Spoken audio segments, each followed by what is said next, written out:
네, 반갑습니다. 오늘은 점유자와 회복자 관계 48페이지입니다. 48페이지. 자, 32번이고요. 점유자와 회복자 관계가 되겠습니다. 이 둘 간의 관계에서는 논점이, 이제 쟁점이 세 가지인데, 자, 첫 번째는 과실 취득의 문제. 그러니까 어쨌든가 이제 현재 점유를 하고 있는 사람이 회복자한테다가 반환을 해줘야 되죠. 근데 이제 그 동안에 취득했던 과실이 있단 말이죠. 이제 그것과 관련된 문제랑. 자, 그다음에 이제 두 번째 쟁점이 점유물이 망가질 수가 있죠. 그때 이제 어느 정도까지 책임질 건지. 그리고 세 번째가 비용 청구의 문제가 되겠습니다. 세 가지 쟁점입니다. 자, 그럼 순서대로 과실 취득부터. 자, 첫 번째입니다. 일단 점유자가 선의일 때, 선의의 점유자일 때 과실을 취득할 수 있습니다. 그러니까 선의 점유자는 과실을 취득해도 되고, 그 취득한 과실은 동그라미 2번에 나오듯이 부당이득이 아니라는 거죠. 정당한 거죠. 자, 내려갑니다. 반면에 악의의 점유자는, 자, 동그라미 3번 보시면 과실로 인하여, 여기서 과실은 잘못이란 뜻이죠. 그의 잘못으로 점유물의 과실 수취를 하지 못했습니다. 그럼 여기에 대해서 책임져야 돼요. 그 대가를 보상을 해야 됩니다. 얘는 악이죠. 악의. 자, 아니면 4번입니다. 악의의 점유자가 과실 수취를 했는데 소비해 버렸다는 거죠. 그죠? 예를 들어 뭐 닭을 보관하다가 닭이 달걀을 낳았죠. 근데 그걸 어떻게 했다는 거예요? 후라이를 했다는 거죠. 후라이를. 그럼 그거를 이제 대가 보상하시라는 거죠. 악의 점유자니까. 자, 5번입니다. 악의의 점유자는요, 이자까지 붙여서 반환을 하라는 겁니다. 자, 그리고 이어서 지연 손해금까지 전부 다 반환을 해줘야 된다. 자, 밑에 은비 점유자가 나옵니다. 최근에 2번 물어봤어요. 은비라는 거는 몰래 숨어서 하는 점유를 말하는 거죠. 자, 그리고 은비뿐만 아니라 폭력 점유자도 마찬가지입니다. 은비 혹은 폭력으로 점유를 하는 자들은 과실 취득권이 없어요. 자, 내려갑니다. 과실. 자, 과실은 기본적으로 천년 과실과 그리고 법정 과실이 있는데, 지금 이 7번에서 말하고 있는 건물의 사용이익 있죠. 이런 것들은 다 법정 과실로 취급됩니다. 그러니까 선의 점유자는 부동산 사용 대가, 사용료 줘야 된다는 거에 안 줘도 된다는 거예요. 줘야 돼, 안 줘도 돼? 줘야 돼요? 안 줘도 돼요? 예. 자, 예를 들어 갑으로부터. 자, 을이 어떤 건물을 샀고요.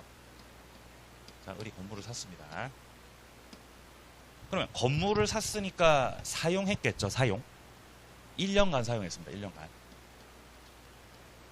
1년간 사용을 했는데, 이 건물은 알고 봤더니 체결했던 계약이 무효여서, 자, 체결했던 계약이 무효라고 밝혀지고, 그러면 지금까지 을은 자기 건물을 점유한 게 아니라 남의 건물 점유했던 거죠. 근데 그 사실을 을은 몰랐어요. 근데 현재 을은 건물을 점유하고 있죠. 그리고 계약이 무효로 밝혀졌기 때문에 건물을 갑한테 돌려줘야 돼요. 돌려줄 때 건물만 주면 돼요? 1년치 사용료도 줘야 돼요? 네? 건물만 주면 된다는 거죠. 사용료 안 줘도 된다는 거예요. 왜냐하면 을은 선이라서 과실을 반환해야 돼요? 취득해도 돼요? 취득해도 되죠. 과실 취득을 할 수 있기 때문에, 자, 그러니까 이 사용료가 법정 과실이어서 선의 점유자 같은 경우는 사용료를 내야 된다고요? 안 내도 된다고요? 안 내도 된다는 말입니다. 만약에 을이 악의의 점유자였다면은 사용료까지 줘야 되겠죠. 다릅니다.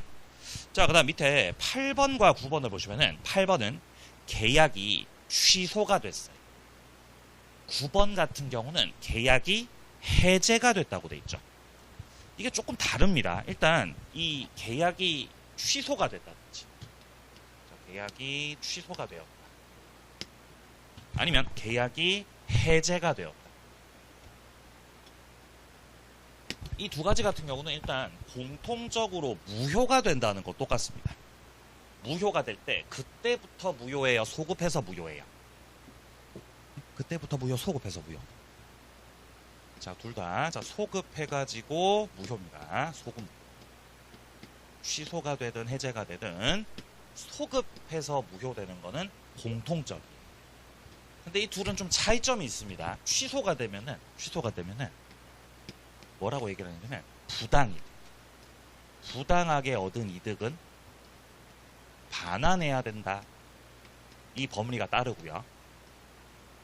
근데 해제 파트에서는 이거를 부당이득 반환이라고 안 하고 뭐라고 하냐면은 원상회복이라고. 좀 비슷한 것처럼 보이지만 다릅니다. 이게 뭐가 다르냐면은 취소해서 우리가 부당이득 반환할 때 있죠. 이때 같은 경우는 반환의 범위가 달라요. 기본적으로 선의의 수익자는 전부를 반환해야 현존 한도 상환이에요. 얘는 현존 한도 반환이죠. 선의의 수익자. 취소가 됐을 때. 그쵸? 자, 반면에 악의의 수익자는 전부를 다 반환해야 된다. 이렇게 다르거든. 물론 특칙도 있죠. 만약에 부당이득 반환 의무자가 제한능력자로 나와요. 제한능력자 같은 경우는 현존 한도 반환이에요, 전부 다 반환이에요? 얘는 현존 한도죠. 선의악의 불문. 선의악의 불문, 현존 한도 반환.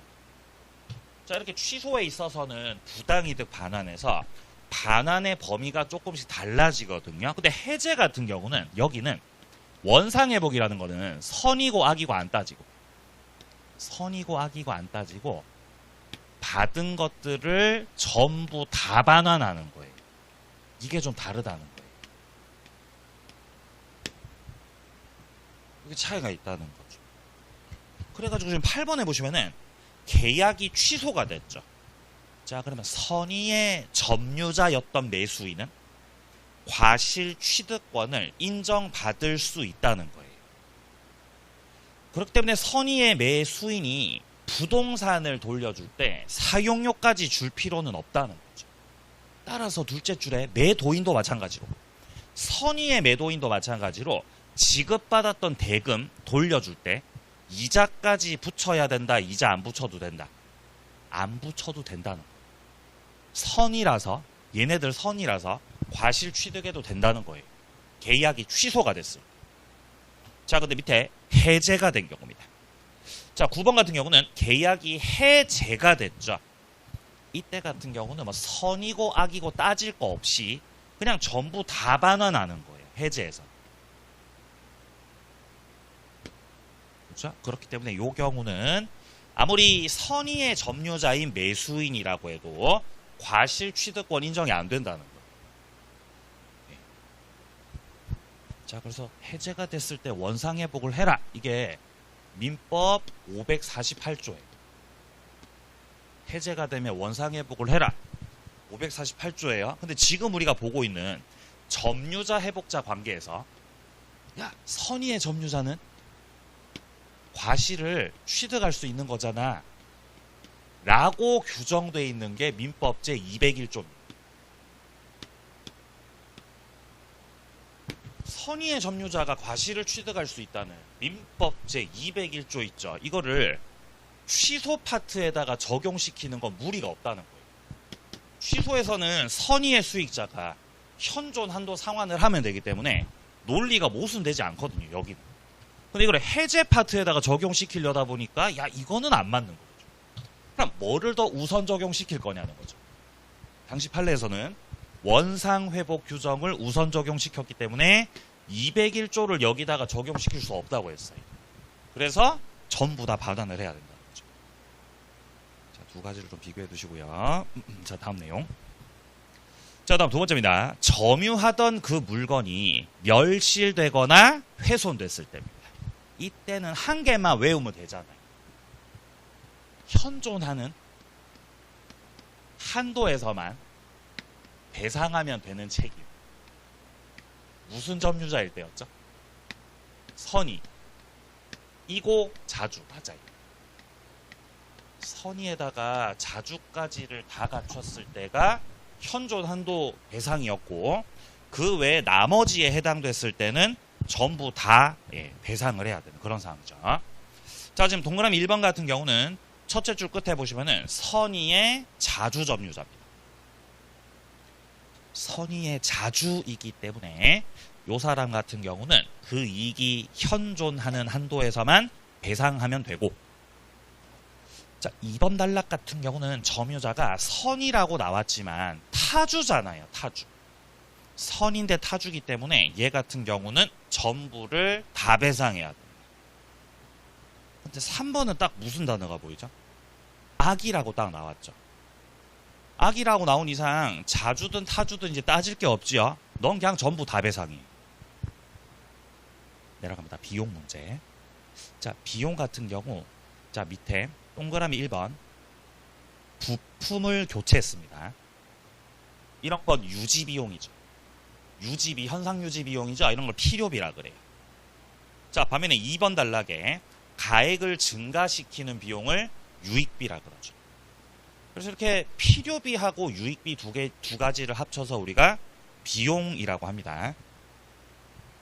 자, 3번 단락. 유익비는 지출했던 금액이나 증가액 중에서 선택을 해야 되는 거예요.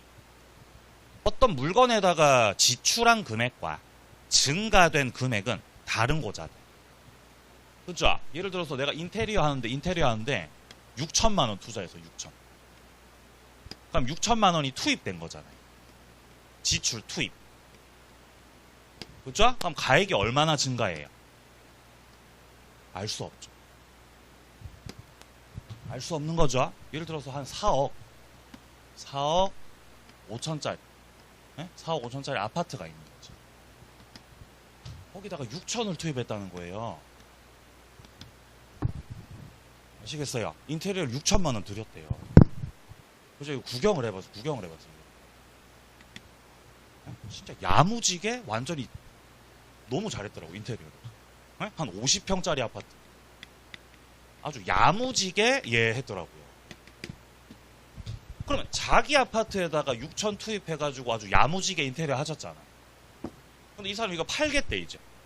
팔겠대요. 그럼 5억 천에 파는 거예요? 아니잖아요.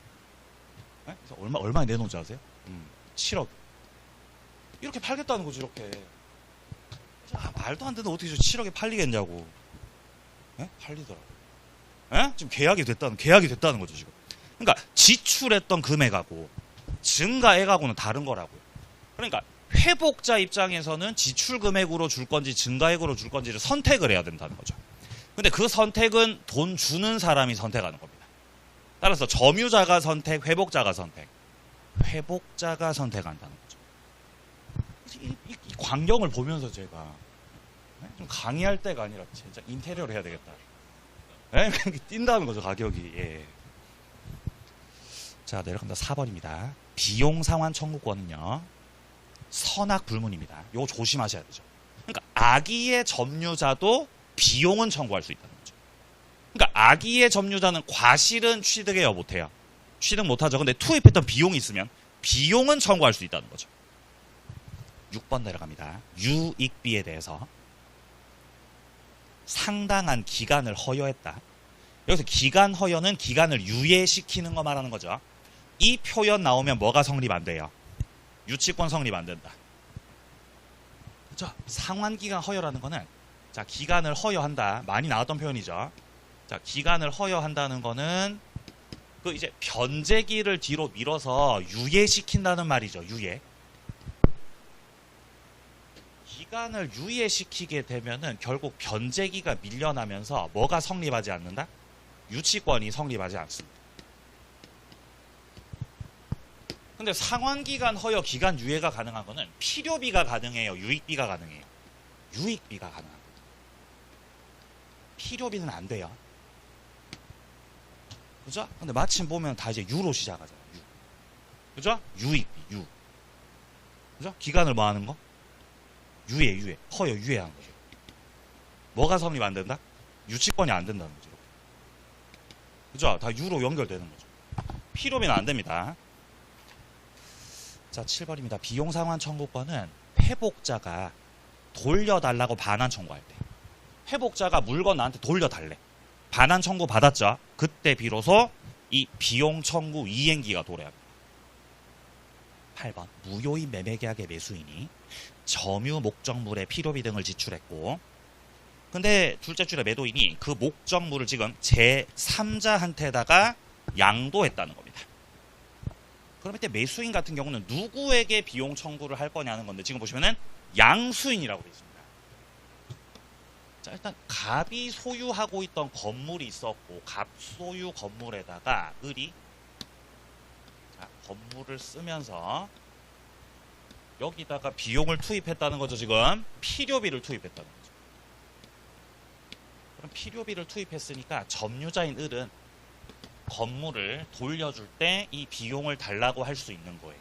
근데 건물을 갑한테 돌려줘야 되면 저 갑을 상대로 해가지고 비용 청구하면 되는 거죠. 비용 청구 상대방은, 자, 이 비용을 청구하는 그 상대방이 누구인지를 물어본다면은 상대방은 회복 당시, 점유가 회복되는 그때 그 당시에 소유자가 상대방, 회복 당시 소유자. 을이 그러니까 저 갑한테다가 반환을 하는 상황 같으면은 갑한테 비용 청구하면 된다는 거예요. 자, 근데 비용을 투입했는데 이후에 이 사람이 다른 사람한테 팔아넘겨 버렸다는 거죠. 그래서 병으로 건물주가 바뀐 상황이라. 그러면 을은 이제 이 건물을 돌려줄 때, 돌려주는 그때 그 당시에 현재 건물주가 갑이라고요, 병이라고요? 병이라는 거죠. 그럼 누구한테 비용 청구한다? 병한테다가 해야 된다는 거예요. 점유물을 반환할 때 그때 그 당시에 그 소유자가 회복자입니다. 자, 그래서 지금 둘째 줄에 매도인이 그 물건을 가만히 들고 있던 게 아니라 제3자한테다가 양도를 해버렸기 때문에 이 점유자 같은 경우는 양수인한테다가 비용 청구를 할 수 있습니다. 자, 여기까지 점유자 회복자 관계였습니다. 다음 이제 점유 보호 청구권으로 가보겠습니다. 자, 점유 보호 청구권이라고 하는 거는 점유권 가지고 행사를 하는 물권적 청구권을 말하는 거죠. 역시 이 물권적 청구권이라는 거는 종류가 항상 세 가지였잖아요. 뭐뭐뭐 있어서요. 그렇죠. 반환 청구. 그다음 무슨 청구? 방해 제거 청구. 방해 예방 청구. 물권적 청구 이렇게 몇 가지? 세 가지. 그죠? 점유 보호 청구권도 마찬가지죠. 이렇게 세 가지. 자, 일단 먼저 첫 번째 반환 청구부터 나오고 있는데, 반환 청구에서 많이 물어봤던 게 침탈입니다. 반환 청구를 하려면, 나한테 돌려달라고 청구를 하려면 반드시 첫째, 침탈이 있어야 한다. 바꿔 말하면 침탈이 아니라면 점유물 반환 청구는 할 수 없다. 둘째, 선의의 승계. 침탈자의 선의의 승계인에게는 점유물 반환 청구 행사 못한다. 세 번째가 침탈 당한 날로부터 제척기간 1년 내다. 이렇게 세 가지. 이 세 가지가 가장 기본적인 내용이죠. 자, 일단 먼저 첫 번째입니다. 침탈처럼 보이지만 침탈이 아닌 경우가 있는 거예요. 시험에서 많이 물어봤던 게 바로 1번에서 말하고 있는 기망입니다. 을이 갑을 기망해서 갑으로부터 점유물을 인도받았다는 거죠. 이때 갑은 을한테다가 점유물 반환 청구권 행사를 할 수 없다는 겁니다.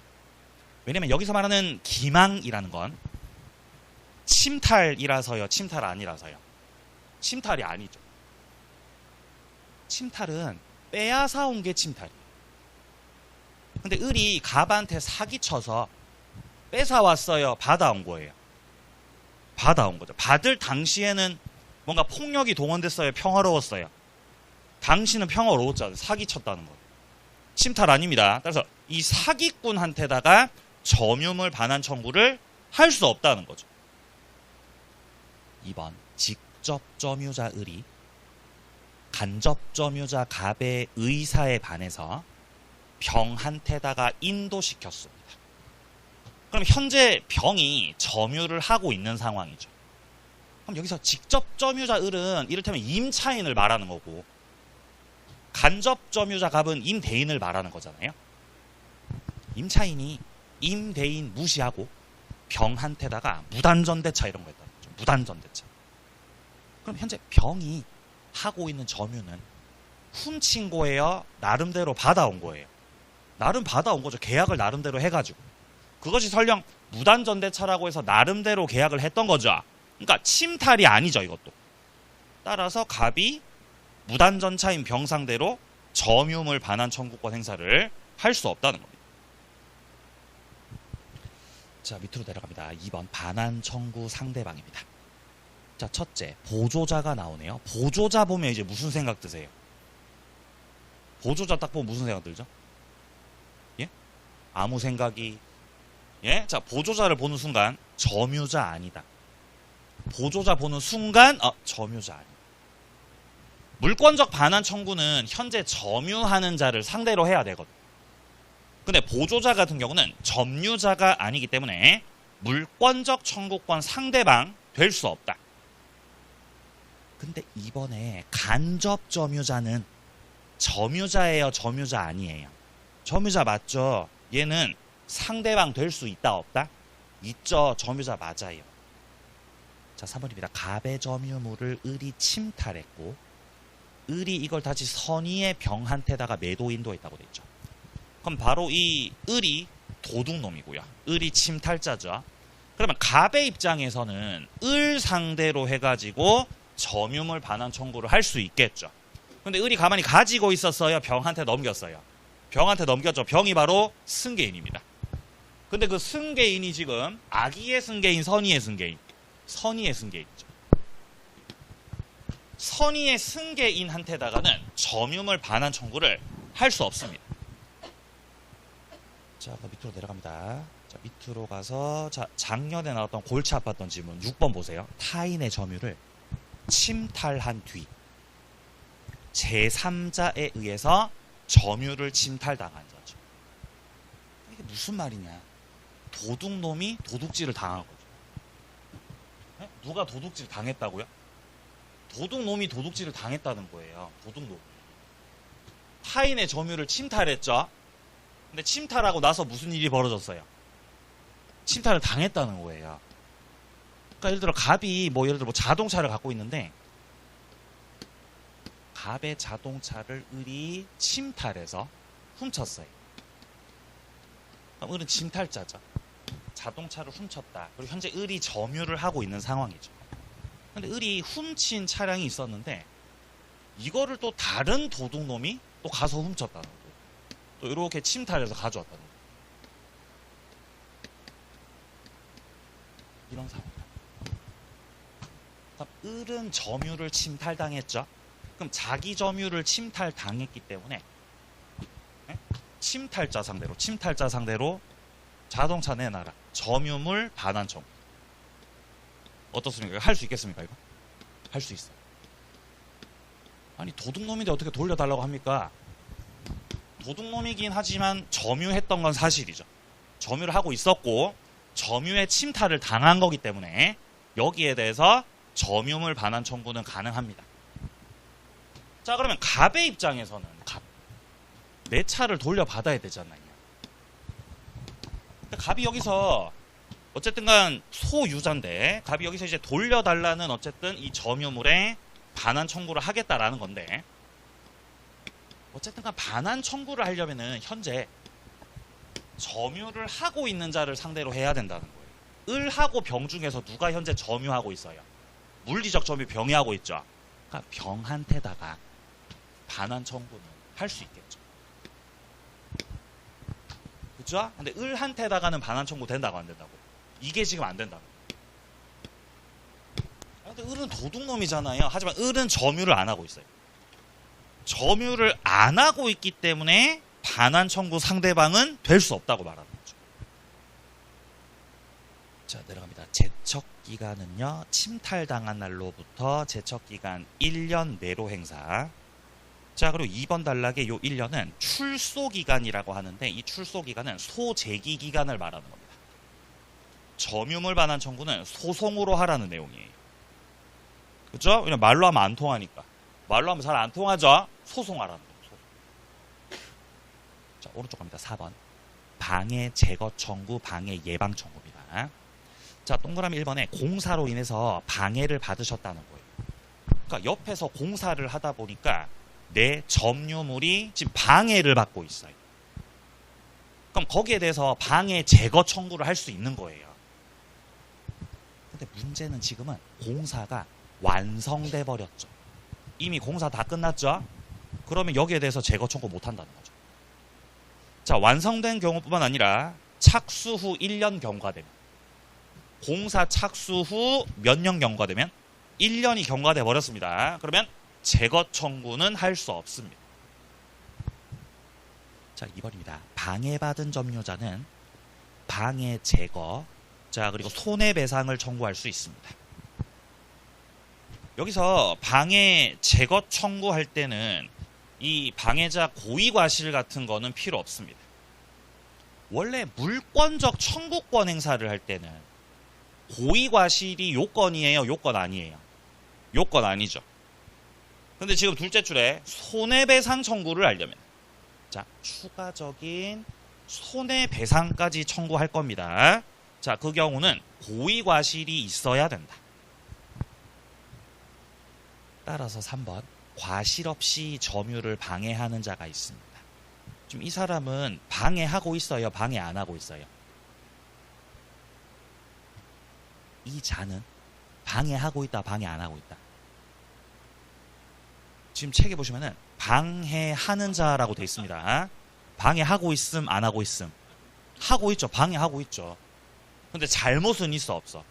잘못은 없죠. 근데 방해는 하고 있죠. 그럼 걔한테 방해 제거 청구해도 돼요. 왜냐면 방해 제거 청구할 때는 이 침해자 고의 과실 같은 게 필요하니까요. 필요 없으니까요. 그런 거 필요 없죠. 만약에 뭐 손해배상 청구를 하고 싶다. 그때는 제한이 걸릴 수도 있겠지만 물권적 청구권 행사하는 데는 문제가 없습니다. 자, 다음 밑으로 내려갑니다.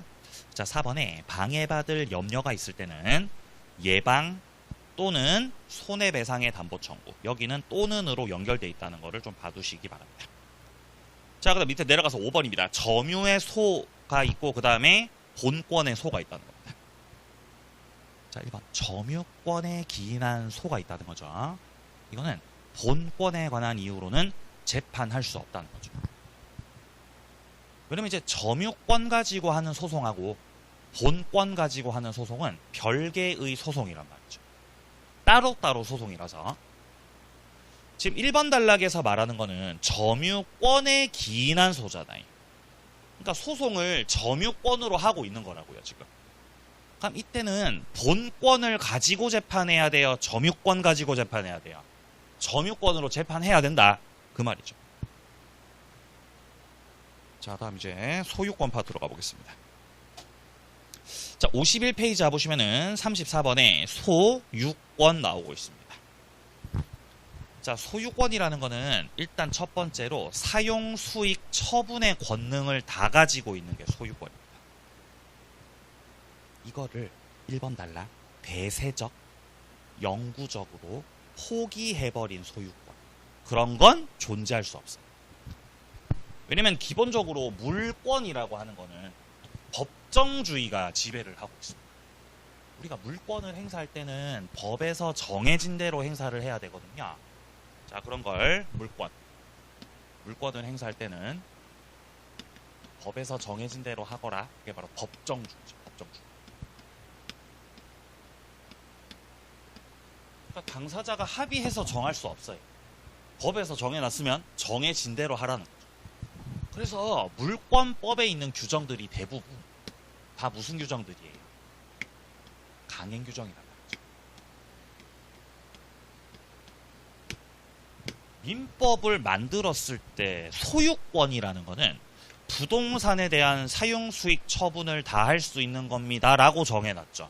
근데 당사자가 합의해서 야, 우리 소유권인데 사용수익은 못하는 소유권으로 하자. 그거는 존재할 수 없다는 거예요. 그렇게 안 된다는 거죠.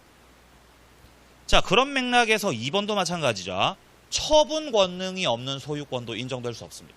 소유권이라는 거는 완전 물권으로서 세 가지 권능을 다 가지고 있어야죠. 자, 다음 오른쪽 갑니다. 상린 관계입니다.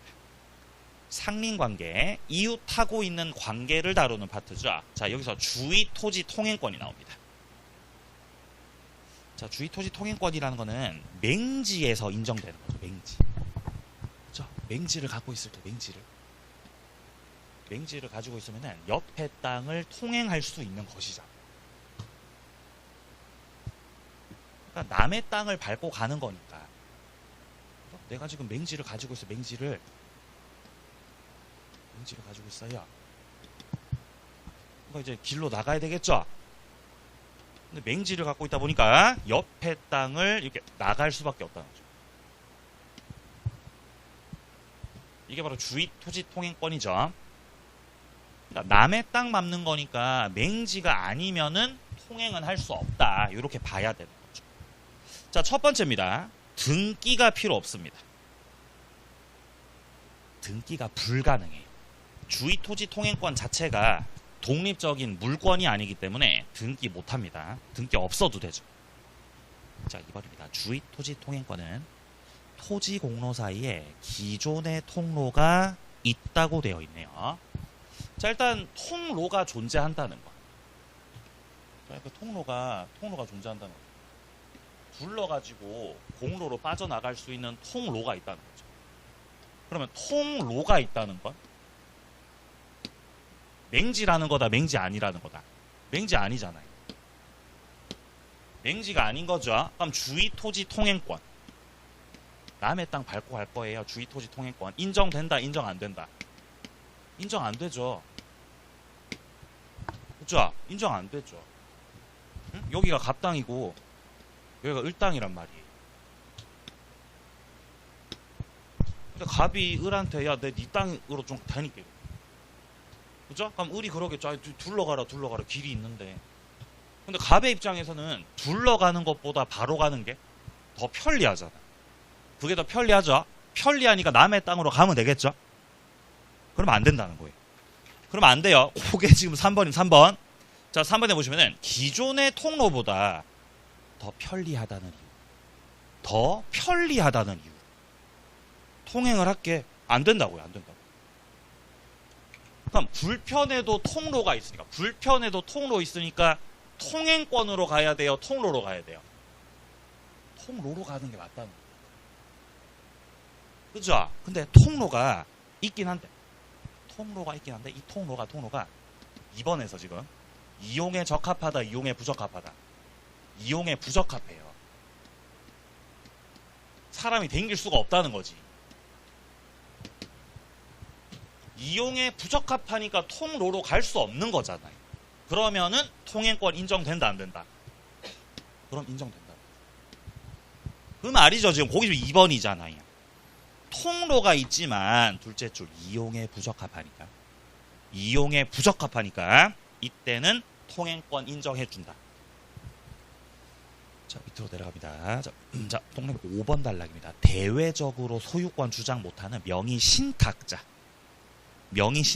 뭐 불법 점유자 이런 사람들한테는 통행권 인정 안 됩니다. 자, 6번 내려갑니다. 통행권의 범위는 장차 건립될 아파트를 위해서 미리 대비해서 정할 수는 없어요. 현재 아파트가 없다는 거죠. 주의 토지 통행권을 하고 있어요, 지금. 자, 통행권으로 왔다 갔다 댕기고 있다는 거죠. 겨우겨우 사람이 드나들 수 있는 정도예요. 근데 갑이 을한테다가 통로를 좀 넓히자고 하는 거죠. 여기 길 좀 넓혀야 돼요. 그래서 을이 왜 넓혀야 되는데 하니까 갑이 여기 아파트 들어선단 말이에요. 아파트가 들어서게 되면 이제 사람들이 많아질 거 아니에요. 그죠? 그럼 차도 댕겨야 돼요. 차도 댕겨야 되니까 길을 냅둬야 돼요. 좀 넓혀야 돼요. 넓혀야 된다. 길을 넓혀야 돼.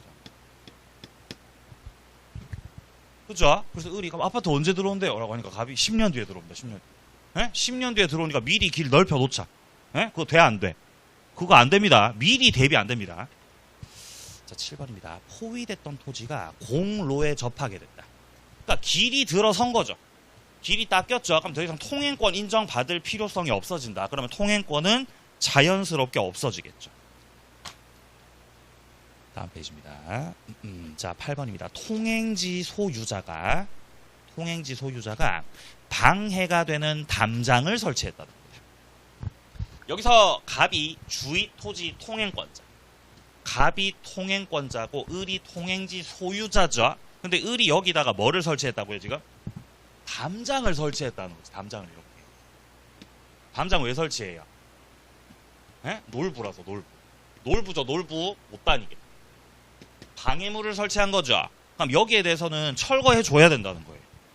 갑이 통행할 수 있도록 철거해 줘야 된다. 철거 의무. 자, 바꿔 말하면 9번처럼 주의 토지 통행권자가 이 담장과 같은 축조물이 방해가 된다면은 여기에 대해서 철거를 청구할 수 있는 거죠. 10번입니다. 주의 토지 통행권자는 통로를 개설했을 때 이 통로 개설은 통행권자를 위해서 개설한 거죠. 따라서 개설 비용, 유지 비용 있죠. 통행권자가 부담해야 됩니다. 통행권자가 부담. 자, 그럼 11번입니다. 통행권자는 통행지 소유자의 점유를 배제할 권능이 없다라고 돼 있죠. 무슨 말이냐? 통행권자는 통행만 하시라는 거예요. 통행을 해라, 점유를 해라. 통행을 하라는 거죠. 점유를 하면 돼야 안 돼요? 점유하면 안 되죠. 그러니까 갑은 여기를 왔다 갔다 해야죠. 왔다 갔다를 이렇게 해야 되는 거죠. 이렇게. 근데 갑이 여기다가 차 대면 돼야 안 돼요. 차. 주차를 해버리고 주차해버리기. 이렇게. 주차를 한다는 거 뭐 하는 거죠? 점유하는 거죠. 그거 하면 안 돼요. 만약에 점유를 하면 을 입장에서는 차 빼라고. 그죠? 반환 청구할 수 있겠죠. 반환 청구. 자, 근데 지금은 첫째 줄 끝에 보시면은 그 소유자도 통행권자가 통행지를 그래도 배타적 점유를 하는 건 아니라는 거죠. 그럼 여기에 대해서 인도 청구할 수 없겠죠. 만약에 배타적 점유를 한다면은 인도 청구할 수 있겠지만 그게 아니라는 말.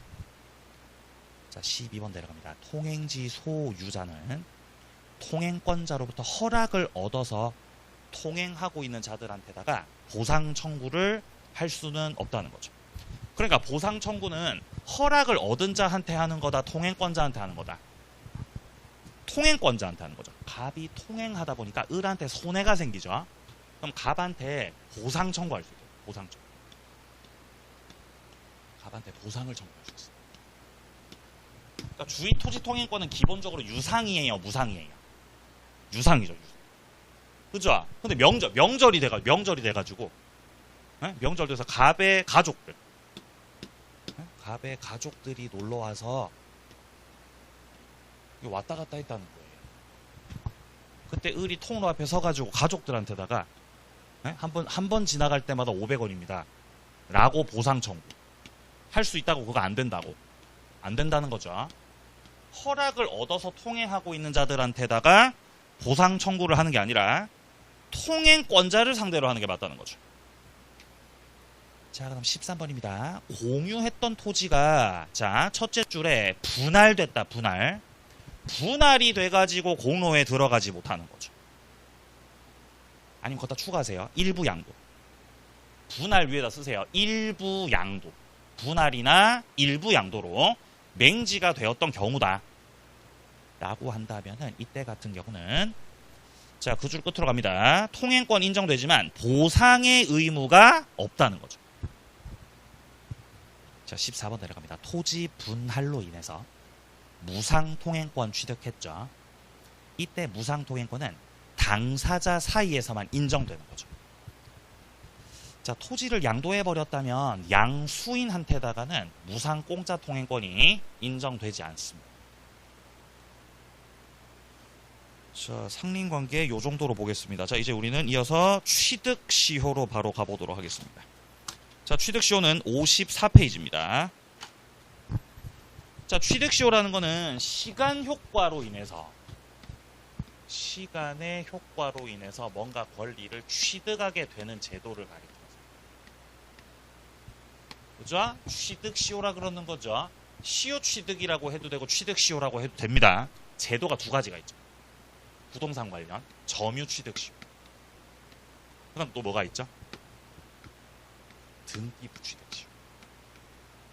두 가지가 있잖아. 점유 취득 시효는 몇 년짜리였죠? 20년, 그죠? 20년간 자주, 평온, 공여. 점유를 하고 마지막에 뭐를 해야 소유권 취득? 등기를 해야죠. 그렇게 했을 때 소유권 취득할 수 있는 게 바로 점유 취득 시효고요. 자, 반면에 등기부 취득 시효는 요건이 좀 다르죠. 첫째, 등기를 한 자가 이미 등기해 놓은 사람이죠. 등기를 해 놓은 사람이 여기는 몇 년이죠? 10년간, 10년간. 그죠? 10년간 역시 여기도 자주 평온하게 공연하게 점유를 하고, 근데 여기는 추가적으로 선의, 무과실까지 필요하죠. 그리고 등기를 해놓고 자주 평온 공연 선의 무과실로 해서 10년간 점유를 해가지고 소유권 취득할 수 있는 제도가 바로 등기부 취득시효. 이렇게 부동산 취득시효 제도가 두 가지가 있는데 우리 시험에서는 점유 취득시효가, 우리 시험에서는 점유 취득시효가 훨씬 더 비중이 높습니다. 얘가 훨씬 더 중요해요. 중요도 높아요. 분필도 함부로 버릴 수가 없어요. 지금 학원에 지금 지금 비상이 떨어졌어요. 지금 비상. 네? 분필이 다 박살났던 비상이 떨어져서 이제 아껴 써야 돼요.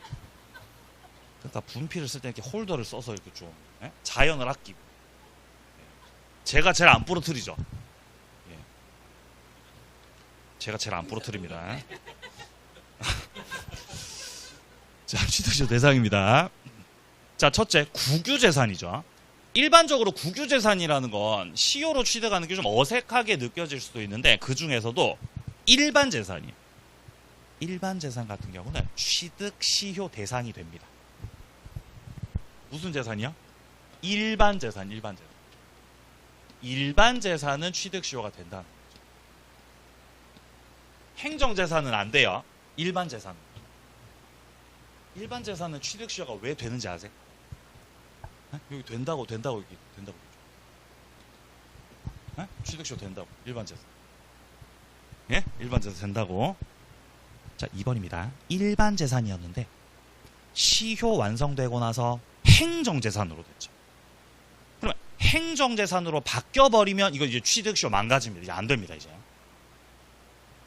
자, 3번입니다. 점유 취득시효 제도는 한 필의 토지 일부에도 인정됩니다.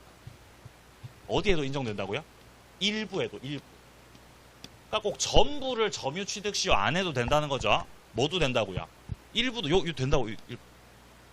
된다. 그죠? 일부도 된다는 거죠. 일부도. 자, 4번입니다. 성명불상자의 소유. 그러니까 성명불상자라는 거는 누구 땅인지 알 수 없다는 거죠. 근데 땅은 있는 거잖아. 땅은 있는 거죠. 취득시효 가능합니다. 자, 5번입니다. 자기 소유 부동산. 이미 내 거죠. 이미 자기 거죠. 그래도 소송을 빨리 끝내려고, 빨리 승소하려고 취득시효 주장할 수도 있습니다. 6번 내려갑니다. 계속되고 표현된 지역권. 이것도 시효로 취득할 수 있고요. 이건 지역권 파트 가서 또 보겠습니다. 자, 그리고 7번 많이 물어봤죠. 공용 부분은 취득시효 대상이 될 수 없다는 거죠. 집합 건물의 공용 부분은 아파트의 복도, 계단, 엘리베이터 같은 거 말하는 거죠. 이거 취득시효 못한다는 거죠. 8번입니다. 저당권, 이거 시효로 취득 못하죠. 기본적으로 저당권은 일단 점유를 안 합니다. 저당권 자체가 점유를 안 하는 거고, 저당권이라는 거는 설정 계약을 해가지고 취득을 하는 거죠. 자, 밑으로 좀 내려가 보죠. 자, 밑에 동산 취득시효 나오는데 그냥 무시하시고, 이런 거는 그냥 나온 적이 있다는 거죠. 나온 적이 딱 한 번. 그죠? 딱 한 번 나온 적이 있다는 거죠. 뭐 안 나올 거 뻔한데 왜 넣어놨냐. 그러니까 여기 같은 경우는 이제 15회차부터 작년 때까지 지문이 빠진 게 하나도 없거든요. 그 예외를 만들기 싫어서 넣어놓은 거예요. 예외를 만들기 싫어서. 나올 가능성은 거의 제로입니다. 얘는 무시하세요. 동산 취득시효. 자, 3번 내려갑니다. 기산점 문제. 취득시효를 주장하는 자는 그 기간 동안 소유자 변동이 없었다면 기산점 임의로 선택을 할 수 있습니다. 자, 그리고 2번 단락입니다. 점유에 승계가 있었던 거죠. 이 경우는 자기 거 또는 전점유자의 점유 개시일 중 임의로 기산점을 선택할 수도 있습니다. 여기서 첫째 줄 끝에 자기 것만 주장하면 이거는 이 주장을 분리해서 주장을 하는 것이고요. 자, 그럼 이어서 전점유자의 이 점유 기간을 함께 주장한다면 이거는 합산을 해서 주장하는 거죠. 예를 들어 소유자 갑이 있고 갑의 소유물에 대해서 을이 점유를 해왔고요. 을이 점유를 하던 중 을이 이 점유를 병한테다가 승계시켰다는 거죠. 병이 점유를 이어받았어요. 근데 병이 여기서 취득시효를 주장하고 싶다는 거죠. 근데 예를 들어 자기가 해왔던 그 점유 기간이 20년이 안 된다면, 좀 부족하면은 앞에 했던 점유 기간 있죠. 자, 을이 했던 기간과, 자, 을이 점유를 했던 기간과 자신이 지금까지 해왔던 그 기간을 함께 주장을 할 수 있다는 거죠. 그럼 이거는 같이 주장하는 거죠. 이렇게 합산해서 기간을 주장할 수도 있고, 아니면 이제 앞에 했던 점유 빼고 내가 처음 시작했던 그 기간부터 기산점으로 잡아가지고 이렇게 주장할 수 있다는 거죠. 이건 이제 합산해서 주장하는 게 아니라 분리해서 내 것만 주장한다는 거죠. 이걸 이제 합산을 해서 기산점을 잡을지 분리해서 기산점을 잡을지는 자기가 임의로 선택할 수 있는 거다, 그 말을 하고 있는 거죠. 자, 다음 오른쪽 갑니다. 4번 점유입니다. 자, 점유에서 타주 점유자가 나왔고요. 33회 때. 타주 점유자는 취득시효를 할 수 없죠. 취득시효는 타주 점유자가 하는 거예요, 자주 점유자가 하는 거예요? 자주가 하는 거죠, 자주. 그죠? 자주 점유자가 할 수 있습니다. 자, 그럼 밑에 쪽에 5번의 시효 완성, 여기서부터는 조금 쉬었다가 이어서 가도록 하겠습니다.